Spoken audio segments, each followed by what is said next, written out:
Hello, what's up mga ka-Ella? May papakita ko sa inyo itong papaano pagdibon ng bangus. Kasi yung mga iba nahihirapan sila kagaya ko. Kasi iba yung style na pagdidibon ko. Pero eto mukhang easy lang sa kanya. Oh. Kasi may ginagamit siya pang pull ng mga tinik-tinik. Unlike sa akin kasi mano-mano lang. Pero madali lang din yung alam ko. Pero itong mapapanood natin na video na ito, may mga techniques siya. Hiwa-hiwain kung saan yung mga singit-singit na nakatago yung mga tinik. Kaya dito makakakuha tayo ng tips kung papaano.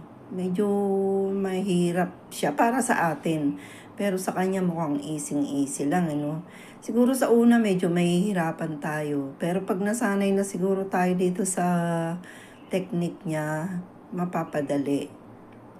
Ayan. Hinihimas-himas pa niya, oh. Mukhang alam niya kung nasaan talaga yung, kung saan sumiksik yung mga bangus. Ang bangus pa naman, pagka hindi natin ginawa ito, sobrang tinik, diba? Kaya ayoko pagka lalong-lalo na sa mga sinigang, yung may mga sabaw-sabaw.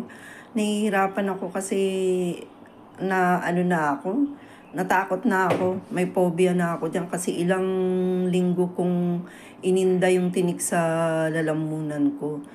Pero eto, pagka ginaya natin to, medyo makakaiwas tayo na matinik. Pero pagka na naman prito, yun, siguro okay pa. Pero pagka yung mga sinigang, yung sarilleno, yung mga iba pang luto na may sabaw-sabaw, dito na lang tayo, tingnan nyo. Kaya pagka na-debone natin to, di syempre kain na lang ng kain, di ba? Lalo na pagka may mga bata. Pagka ganito ang gagawin natin, iwas sa mga kasi yung mga bata minsan hindi sila marunong ng tinik. Kain din sila ng kain. Sanay na siya, oh. Kasi eto na yung hanap buhay niya, oh. Saan kayo nakakabili ng puller, no? Maganda yung puller niya, oh. Parang ginagamit ng mga doktor sa hospital, yung pang-opera talaga. Pero eto, natutuwa naman ako, oh. Isang anuan lang yung paghiwa niya. Alam niya kung saan nakasiksik yung mga tinik-tinik ng bangus, oh. Oh, di ba? Isahan lang pagka pasada niya ng puller niya, ando na yung mga tinik na na hinihila niya. Ayan, oh, tingnan niyo. Oh. O di ba nandun na, oh, punong-puno ng tinik, oh. O di ba, gagayahin ko nga ito. Pero saan kayo nakakabili netong puller na to?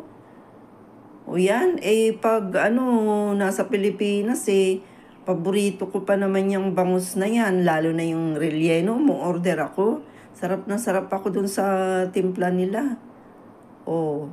Pero nung umuwi ako, nagtry ako magluto ng relleno, pero hindi ko ginawa yan kasi wala akong pang puller.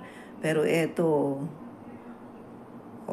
pagka bumili tayo ng bangus pala, piliin natin yung mga sanay na para doon kasi sa Pilipinas guys, sa palengke nila tatanungin kanila kung i-slice na ba, kung paanong hiwa ang gagawin, napaka-friendly nila. Pero wala akong nakita sa palengke ng Binangonan, wala akong nakita na nagde-debone, pero hindi ko lang siguro na itanong doon sa pinagbilan ko. Pero dito, tingnan nyo. Di pagka bumili ka niyan at pinadebone mo, yun nga lang, mag-aantay ka ng ilang minuto bago niya matapos yung Kaysa naman ikaw yung gagawa, di ba? Halimbawa sa kagaya ko na tamad mag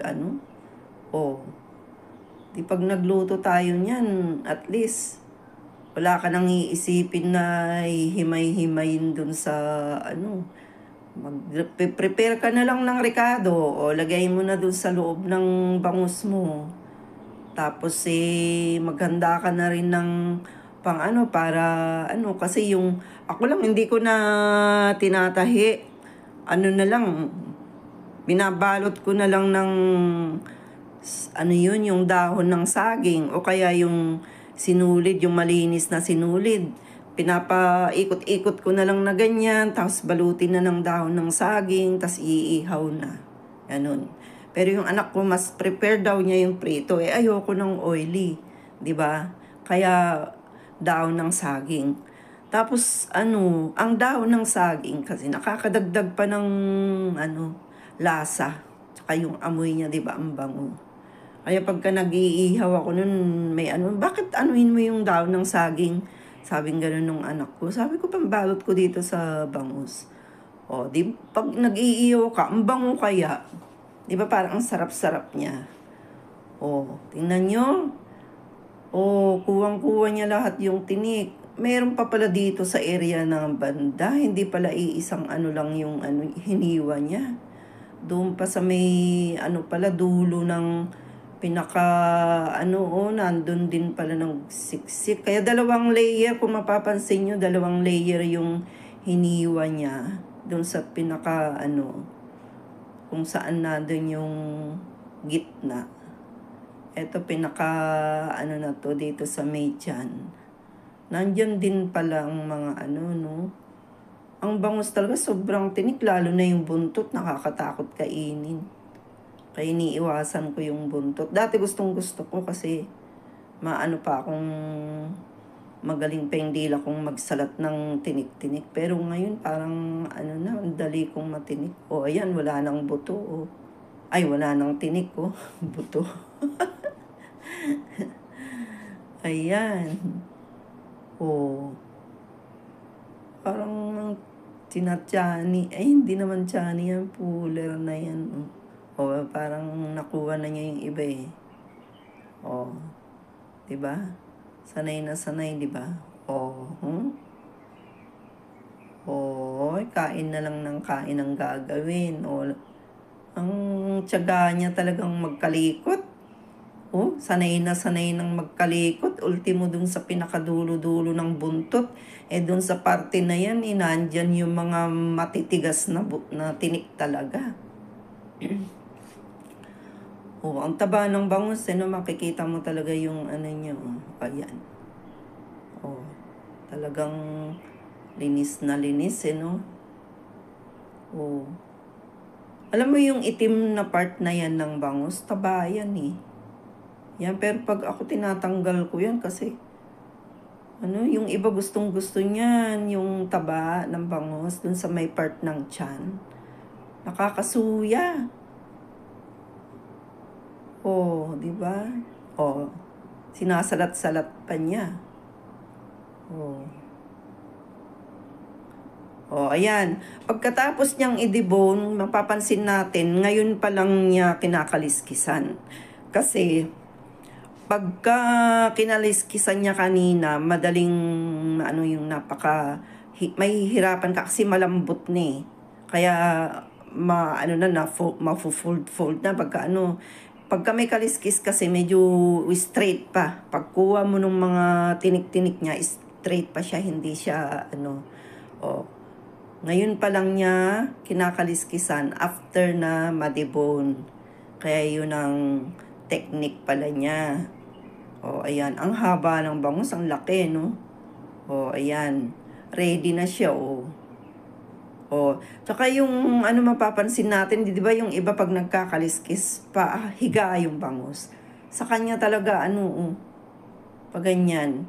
Hindi kaya ganyan yung pagkaliskis niya dahil na debone na, malambot na sa loob, o ganyan talaga magkaliskis. Yun ang dyan. Pero palagay ko, kaya niya ay binabayan, ba yung tawag dyan? Tinataas na ganyan. Mas mapapadali kasi pagka hiniga niya yan, doon sa sangkalan, malambot na, mahihirapan siyang magkaliskis. Kaya siguro ganyan. Pero yung iba guys, hindi na nila pinatatanggal yung lalo na pagka pang prito. Hindi na nila pinapakaliskisan pa nga yung iba. Pero kung ako, Mas gusto ko yan yung walang kaliskis. Kasi parang ano. Sa bagay, pag prito, naluluto din naman yung kaliskis.